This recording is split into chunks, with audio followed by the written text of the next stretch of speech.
మన ప్రభువును రక్షకుడైన యేసుక్రీస్తు నామములో సమస్త మహిమ ఘనత ప్రభావాలు కలుగునుగాక. మంచిది ప్రియులారా, ఈ యొక్క వీడియోను వీక్షిస్తున్న మీ అందరికీ ప్రభు అయిన యేసుక్రీస్తు నామములో శుభాలు తెలియజేస్తున్నాను. హల్లెలూయా.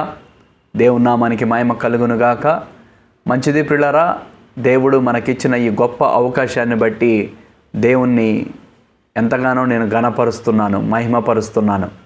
అలాగే మరి ఏ అపాయము లేకుండా, ఏ తెగులు మన గుడారం సమీపించకుండా, పగలు మేఘస్తంభముగా రాత్రి అగ్నిస్తంభముగా ఆ దేవుడే మనల్ని కాపాడుతున్నందుకు దేవునికి మనం ఎంతైనానో వందనస్తులమై ఉన్నాం. కాబట్టి పిల్లరా, మరి ఈరోజు మనం సజీవులుగా ఉన్నామంటే, మరి కుటుంబంతో క్షేమంగా ఉన్నామంటే, మరి మన పనుల నిమిత్తం బయటికి వెళ్ళి క్షేమంగా మళ్ళీ గృహానికి చేరుతున్నామంటే అది కేవలం దేవుని కృప మాత్రమే, ఆయన కాపుదల మాత్రమే అని మనం నమ్మి దేవుని స్తుతించినప్పుడు దేవుడు ఇంకా ఆయన కాపుదల మనకు దయచేస్తాడు. మంచిది ప్రియులారా, మరి ఈ ఉపవాస దినాల్లో మరి శ్రేష్టమైనటువంటి 7 మాటల్ని మనం ధ్యానం చేస్తూ వస్తున్నాం. గత కొద్ది కాలంగా మొదటి మాటని మనం ధ్యానం చేశాం. ఆ తర్వాత 2వ మాటని ధ్యానం చేసుకుంటూ వచ్చాం. ఇప్పుడు 3వ మాట, యేసుక్రీస్తు ప్రభుల వారు 7 శ్రేష్టమైనటువంటి మాటలు, ఆ కలువరి శిలువలో పలికినటువంటి మాటలు, ఎంతో అమూల్యమైనటువంటి మాటల్ని మనం ధ్యానం చేస్తూ వస్తున్నాం. ఈరోజు 3వ మాటను మనము కొద్ది నిమిషాలు ధ్యానం చేద్దాం. మొదటిగా పిల్లరా, నేను వాక్యాన్ని చదువుతాను, మీరందరూ కూడా గమనించవలసిందిగా ప్రభు పేట మనవి చేస్తున్నాను. యోహాను సువార్త 19వ అధ్యాయము 26వ వాక్యము 27వ వాక్యాన్ని నేను చదువుతున్నాను. యేసు తన తల్లియు తాను ప్రేమించిన శిష్యుడును దగ్గర నిలిచి ఉండుట చూసి, అమ్మా ఇదిగో నీ కుమారుడు అని తల్లితో చెప్పెను. తర్వాత శిష్యుని చూసి, ఇదిగో నీ తల్లి అని చెప్పెను. ఆ గడియ నుండి ఆ శిష్యుడు ఆమెను తన ఎంట చేర్చుకొనెను. దేవునికి స్తోత్రం. హల్లెలూయా. చిన్న ప్రార్థన చేసుకుందాం ప్రియులారా. మహాపరిశుద్ధుడా, మిక్కిలిగా మమ్మల్ని ప్రేమిస్తున్న ప్రియ పరలోకపు తండ్రి, మీకు వందనాలయ్యా, స్తోత్రాలయ్యా. మమ్మల్ని సజీవులుగా ఉంచి మీ వాక్యాన్ని ధ్యానించే ఈ అవకాశాన్ని ఇచ్చినందుకు మీకు వందనాలు చెల్లిస్తూ, అయా కొద్ది నిమిషాలు మీ మాటలు ధ్యానం చేస్తుండగా మాకు మంచి జ్ఞానము దయచేసి, అర్థాన్ని దయచేసి, వింటున్న ప్రతి బిడ్డను కూడా దీవించి ఆశీర్వదించమని యేసు నామములో అడుగుతున్నాము తండ్రి. Amen, amen. మంచిది పిల్లరా, వాక్యాన్ని మనం చదువుకున్నాం. యోహాను సువార్త 19వ అధ్యాయం 26వ వాక్యం 27వ వాక్యములో మనం చదువుకున్నటువంటి మాటలు ఎంతో శ్రేష్టమైన మాటలు. ఎక్కడ పలికాడు ఈ మాటలు యేసయ్య అనంటే, కలువరి సిలువలో ఆ 3 మేకుల మధ్యలో వేలాడుతూ పలికినటువంటి మాట. ఏమంటున్నాడనంటే, యేసు తన తల్లియు తాను ప్రేమించిన శిష్యుడును దగ్గర నిలిచి ఉండుట చూచి, అమ్మా ఇదిగో నీ కుమారుడు. అంటే యేసుక్రీస్తు వారిని సిలువేసినప్పుడు తల్లి కూడా అక్కడే నిలబడి ఉంది. అప్పటి వరకు తల్లి బాధ్యతలు చూసుకున్న ఆయన, అప్పటి నుండి ఆయన ఏంటంటే తల్లి బాధ్యతలు అక్కడ ఉన్నటువంటి శిష్యులకి అప్పగిస్తున్నాడు. తల్లిని పట్ల బాధ్యత కలిగి ఉన్నాడు ఆయన. అయితే ప్రియులారా, ఇక్కడ మనం అనుకోవాల్సింది ఏంటంటే, 3వ మాట ద్వారా మనం ఏమి నేర్చుకోవాలి? ఏమండి, 3వ మాట ద్వారా మనము ఏమి నేర్చుకోవాలి? ఆయన చెప్పిన ఆ మాటలో ఏదో ఒక సారాంశం ఉంది, ఒక అర్థం ఉంది, మనకు పనికొచ్చే ఒక మంచి, అందులో ఒక అర్థం ఇచ్చేది ఉన్నది, మన జీవితాలకు ఉపయోగపడేది, మన పిల్లల జీవితాలకి, మన బ్రతుకులకి, మన కుటుంబాలకి అవసరమైనటువంటి ఒక భావము ఏదో దాగి ఉన్నది ఆ 3వ మాటలో. అది ఏంటి అనేది ఒక్కసారి మనం ధ్యానం చేద్దాం పిల్లరా. ఏంటి అని అంటే పిల్లరా, నిర్గమకాండము 20వ అధ్యాయము 12వ వాక్యాన్ని నేను చదువుతున్నాను, చూడండి. నీ దేవుడైన యెహోవా నీకు అనుగ్రహించు దేశములో నీవు దీర్ఘాయుష్మంతుడగునట్లు నీ తండ్రిని నీ తల్లిని సన్మానింపము. దేవునికి స్తోత్రం. హల్లెలూయా. అక్కడ యేసయ్య అయితే యోహాను సువార్త 19, 26, 27 వాక్యాలలో సిలువ దగ్గర నిలబడి ఉన్నటువంటి తల్లిని పట్ల బాధ్యత కలిగి యోహానుకి అప్పగిస్తూ ఉన్నాడు ఆయన. అప్పటి నుంచి ఇప్పటి వరకు నేను చూసుకున్నాను, ఇప్పటి నుంచి నా తల్లిని నువ్వు జాగ్రత్తగా చూసుకో అని. అయితే ఈ 3వ మాటలో మనం నేర్చుకోవాల్సింది ఏమిటంటే ప్రియులారా, నిర్గమాకాండం 20 వాక్యంలో ఏమని రాయబడదంటే, నీ దేవుడైన యెహోవా నీకు అనుగ్రహించిన నీ తండ్రిని నీ తల్లిని సన్మానింపుము. అంటే మొదటిగా మనము నేర్చుకోవాల్సినటువంటి పాఠం ఏమిటి అని అంటే, తల్లిదండ్రుల పట్ల విధేయత కలిగి ఉండాలి. విధేయత కలిగి ఉండాలి. ఇక్కడ సాక్షాత్తు దేవుడే నిర్గమకాండంలో మోషేకు బయలుపరిస్తే మోషే ఇశ్రాయేలు ప్రజలకు బయలుపరుస్తున్నాడు. అయ్యలారా, మీరు ఏ స్థాయికి వెళ్ళినా సరే, మీరు ఎంత పెద్ద వాళ్ళుగా ఎదిగినా సరే, మీరు ఈ లోకంలో ఏం సంపాదించుకున్నా సరే, మీరు గొప్ప వాళ్ళని పేరు ప్రఖ్యాతలు మీకు వచ్చినప్పటికీ సరే, మీరు ఏం చెయ్యొద్దు అని అంటే తల్లిదండ్రుల పట్ల విధేయత కలిగే ఉండాలి. వాళ్ళని విడిచిపెట్టద్దు.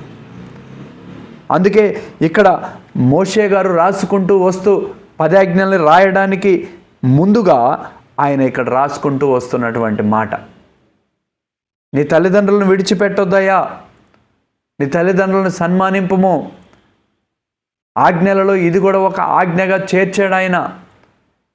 ఏదో వాళ్ళు నిన్ను కన్నారు, పెద్ద చేశారు, అక్కడితో అయిపోయింది, వాళ్ళ బాధ్యత అయిపోయింది, నా బాధ్యత అయిపోయిందని కాదు, కానీ తల్లిదండ్రుల పట్ల ఖచ్చితంగా విధేయత కలిగి ఉండాలి. అందుకే ఎఫెసీయులకు రాసినటువంటి పత్రికలో ఒక మంచి మాట ఉంటుంది, మనకందరికి పనికొచ్చేటువంటి మాటే. ఎఫెసీయులకు రాసినటువంటి పత్రిక నేను చదువుతాను పిల్లరా, అది కూడా మీరు గమనించండి. అక్కడ కూడా ఎంత చక్కగా మనకి రాయబడినటువంటి మాట, నేను ఆ మాట చదివినప్పుడు కూడా నాకు చాలా ఆశ్చర్యం కలిగింది. ఎఫెసీయులకు రాసినటువంటి పత్రిక 6వ అధ్యాయము 1వ వచనం, పిల్లలారా, ప్రభువునందు మీ తల్లిదండ్రులకు విధేయులైడు అయ్యుండుడి, ఇది ధర్మమే. దేవునికి స్తోత్రం, హల్లెలూయా. ఎవరు రాస్తున్నారు ఈ మాట? అక్కడ మోషే గారేమో నిర్గమాకాండం 20 వాక్యములో అన్నాడు, మీ తండ్రిని తల్లిని సన్మానింపుము అన్నాడు. ఇక్కడికి వస్తే అపోస్తలుడైన పౌలు గారు ఎఫెసీ సంఘానికి రాస్తూ 6వ అధ్యాయం 1వ వాక్యంలో అంటాడు, పిల్లలారా, ప్రభువునందు మీ తల్లిదండ్రులను విధేయులయ్యుండుడి, ఇది ధర్మమే. దేవునికి స్తోత్రం కలుగునుగాక. అపోస్తలుడైన పౌలు గారు ఎంతో బాధ్యత కలిగినటువంటి దైవజనుడు, ప్రభువు కొరకు అహర్నిశలు పరిగెత్తినటువంటి వ్యక్తి, ఎంతో మహాజ్ఞాని అయినప్పటికీ కూడా దేవుని కొరకు ఎక్కడా కూడా తనకున్నటువంటి బలాన్ని, జ్ఞానాన్ని దాచుకున్నవాడు కాదు అపోస్తలుడైన పౌలు గారు. ఆయన ఎఫెసీ సంఘానికి రాస్తూ అంటున్నాడు, పిల్లలారా, మీ తల్లిదండ్రులను సన్మానించండి. ఎక్కడా కూడా విధేయత కలిగి ఉండండి, వాళ్ళని విడిచిపెట్టకండి, వాళ్ళ బాగోగులు చూసుకోవాల్సినటువంటి బాధ్యత మీదే అని చెప్పి అపోస్తలుడైన పౌలు గారు ఎఫెసీ సంఘాన్ని హెచ్చరిస్తున్నాడు. సంఘంలో నువ్వు అన్నిట్లలో పాలు పొందుకుంటున్నావా? ఏదో అందరు చూడాలని సంఘంలో ఇగో ఇది నేను డొనేట్ చేస్తున్నా, మా ఇంటి నుంచి ఇది నీకు, నేను చర్చికి ఇది ఇస్తున్నా, లేకపోతే ఇంత కానుకిస్తున్నా, లేకపోతే ఇది చేస్తున్నా అని నువ్వు అందరి ముందు గొప్పలు చెప్పుకోవడానికి చర్చిలో ఒకవేళ నిలబడి అన్నీ చేస్తున్నావేమో. కానీ ఇక్కడ ఎఫెసీ సంఘానికి పౌలు గారు రాస్తూ అంటున్నాడు, నువ్వు అన్నీ ఇయ్యటం కాదు, వాటితో పాటు ఖచ్చితంగా నీ తల్లిదండ్రుల పట్ల నువ్వు విధేయత కలిగి ఉండాలి. ఏమండి, తల్లిదండ్రుల పట్ల విధేయత కలిగి ఉండాలంటున్నాడు. ఎందుకనంటే ఈ లోకంలో మనం చూస్తే పిల్లరా, ఈ లోకంలో మన తల్లిదండ్రుల కంటే మనకెవరు కూడా గొప్పవాళ్ళు కాదు. మన తల్లిదండ్రులు లేకపోతే మనకి ఏ వయసు వచ్చినా సరే మన తల్లిదండ్రులు మనకుంటే నిజంగా వాళ్ళని చూసినప్పుడు మనం ఎప్పుడూ యవనస్తులుగానే కనపడతాం. వాళ్ళు లేనప్పుడు ప్రతి క్షణం ప్రతిరోజు మనకి భయమే, ఒక బాధే. అయ్యో, నా తల్లి లేదే, నా తండ్రి లేడే, వాళ్ళు నన్ను కని పెంచి ఇంత వాళ్ళని చేసిన తర్వాత కనీసం ఈరోజు అనుభవించడానికి వాళ్ళు లేరే అని కుమిలిపోతూ ఉంటాం మనం. అయితే ప్రియులారా, వాళ్ళు ఉండగానే ఇదిగో సాక్షాత్తు యేసయ్యే 3వ మాట ఆ కల్వరి సిలువలో ఉండి ఆయన ఎంతో శ్రద్ధతో తల్లిదండ్రుల పట్ల విధేయత కలిగిన వాడు కనుకనే, తల్లి పట్ల ఒక బాధ్యత కలిగిన వాడు కనుకనే ఆయన ఏమని చెప్తున్నాడంటే, అమ్మ ఇదిగో నీ కుమారుడు, ఇదిగో నీ తల్లి అని వాళ్ళకు ఒక బాధ్యతను అప్పగించి వాళ్ళని అక్కడ సమకూర్చటం జరిగింది. ఏమండి, యేసుక్రీస్తు ప్రభుల వారు ఆయన ఏదో చెప్పుకుంటూ పోయిన వాడు కాదు. ఒట్టి మాటల్లో మీ తల్లిదండ్రులను ప్రేమించండి, తల్లిదండ్రులు మంచిగా చూసుకోండి అని ఏదో మా నోటికొచ్చింది చెప్పుకుంటూ పోయినవాడు కాదు. ఆయన శరీరధారిగా ఉండి ఆయనే సాక్షాత్తు తల్లిదండ్రులని ఎంతో విధేయత కలిగి వారి పట్ల బాధ్యత కలిగి వారిని చక్కగా చూసుకున్నటువంటి అనుభవం ఉన్నది కనుకనే విడిచిపెట్టట్లేదు ఆయన. కాబట్టి పిల్లరా, ఈ 3వ మాటలో మనం మొదటిగా నేర్చుకుంటుంది ఏంటి అని అంటే తల్లిదండ్రుల పట్ల విధేయత కలిగి ఉండాలి. 2వ మాట దగ్గరికి వస్తే పిల్లరా, సామెతల గ్రంథంలో సొలొమోను భక్తుడు ఒక మాట రాస్తాడు.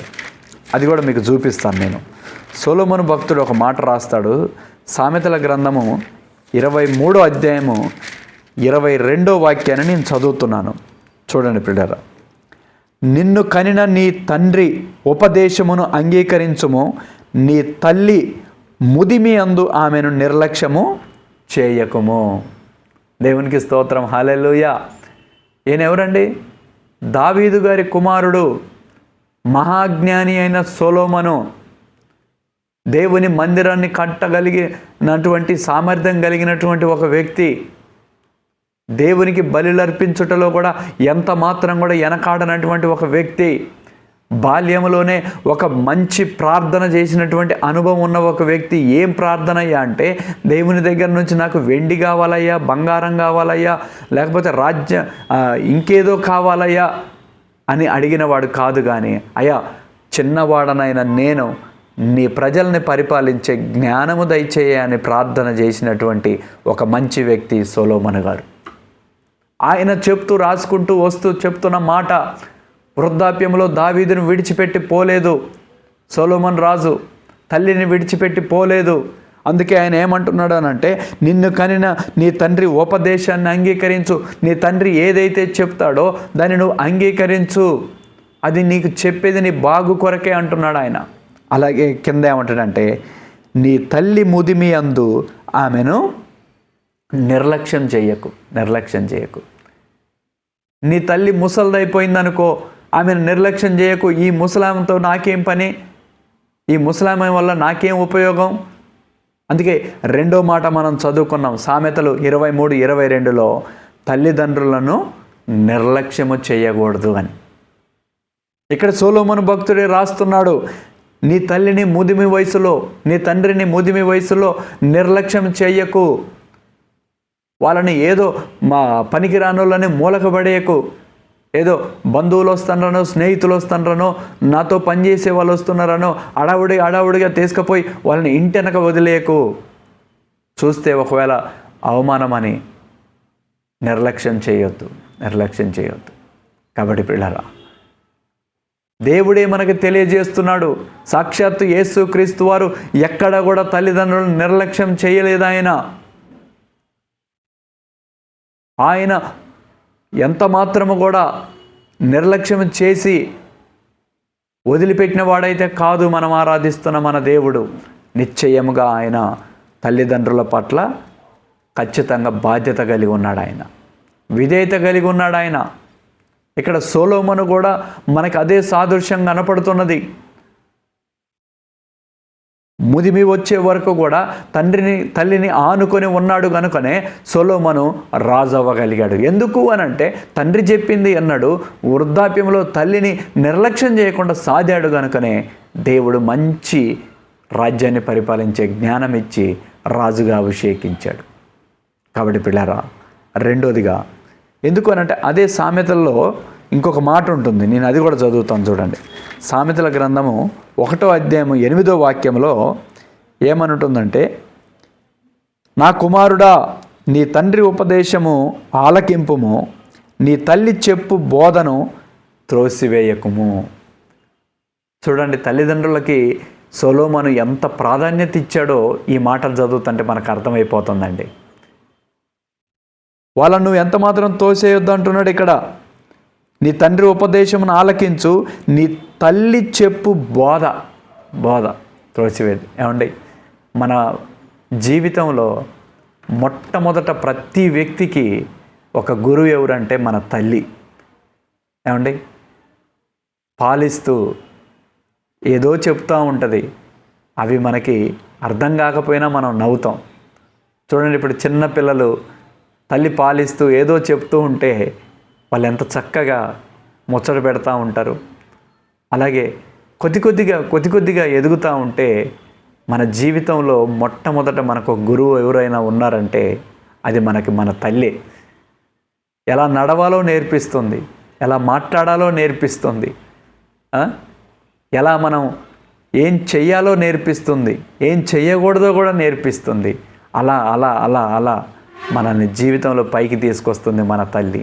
అందుకే ఆ తల్లి బోధని నువ్వు త్రోసివేయకు అంటున్నాడు ఆయన. ఆ తల్లి బోధన తోసివేయొద్దు, నిర్లక్ష్యం చెయ్యొద్దు, విడిచిపెట్టొద్దు అని సాక్షాత్తు దేవుడే ఈరోజు మనతో మాట్లాడుతున్నాడు. కాబట్టి పిల్లరా, మొదటిగా తల్లిదండ్రుల పట్ల మనం విధేయత కలిగి ఉండాలి. రెండోదిగా తల్లిదండ్రులను మనము నిర్లక్ష్యం చేయకూడదు.